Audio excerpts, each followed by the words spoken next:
Que contient cet appel d'Épinay? De quoi manquent les banlieues aujourd'hui?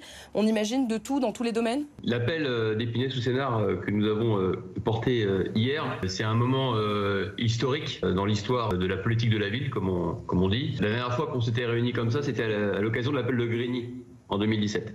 Aujourd'hui, les habitantes et les habitants de nos quartiers voient leurs conditions de vie se dégrader jour après jour. Nous, les élus locaux, et j'insiste sur tous les bords politiques, républicains qui se trouvent avec les équipes à gérer les communes, on fait face à la dégradation au quotidien de ce que vivent les habitantes et les habitants, que ce soit tant sur la question du pouvoir d'achat, sur les questions de tranquillité publique, sur des questions d'éducation, et on se bat en lien. Alors évidemment, on se bat pas tout seul, on se bat avec les associations sur place, des femmes et des hommes qui sont engagés pour les territoires, pour tenir la République.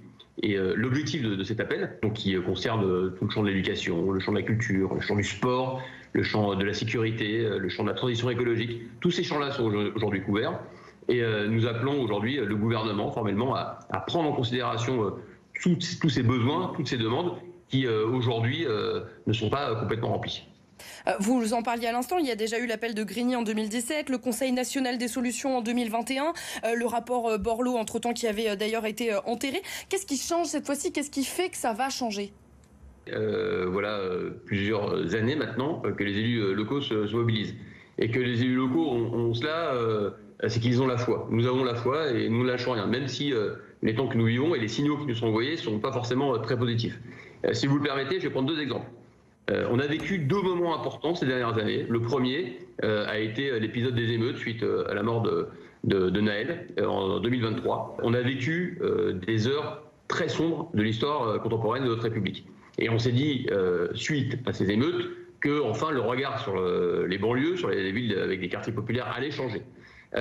C'était une occasion, j'allais dire, en or pour changer les choses, pour mettre sur la table des propositions concrètes pour renverser la table et améliorer le quotidien des habitants. Suite à cela, qu'est-ce qui s'est passé? Rien. Deuxième événement, les Jeux Olympiques et Paralympiques, beaucoup plus positif.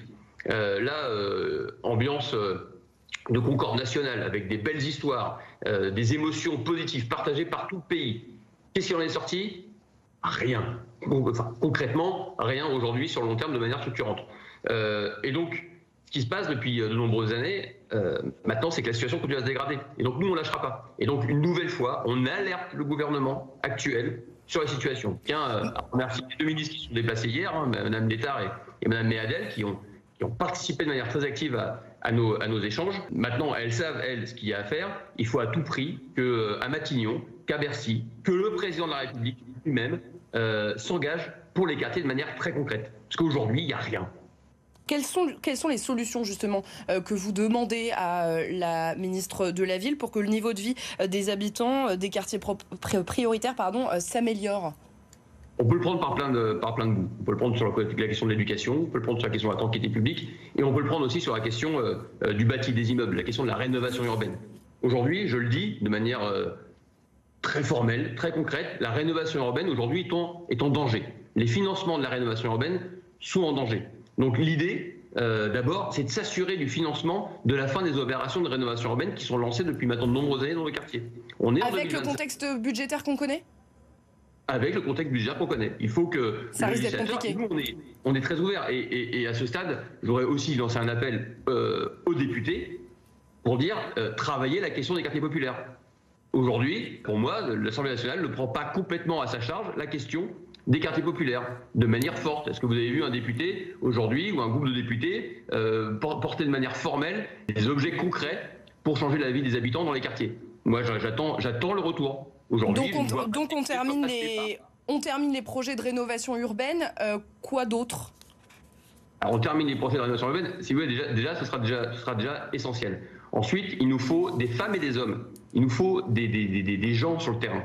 Que ce soit dans les écoles, que ce soit dans la rue. Il nous faut des médiateurs, il nous faut des personnes dans la rue, des adultes qui sont en capacité d'être présents pour répondre aux habitants au quotidien. Vous savez, les services publics dans nos territoires, dans nos collectivités, tendent à disparaître au fur et à mesure.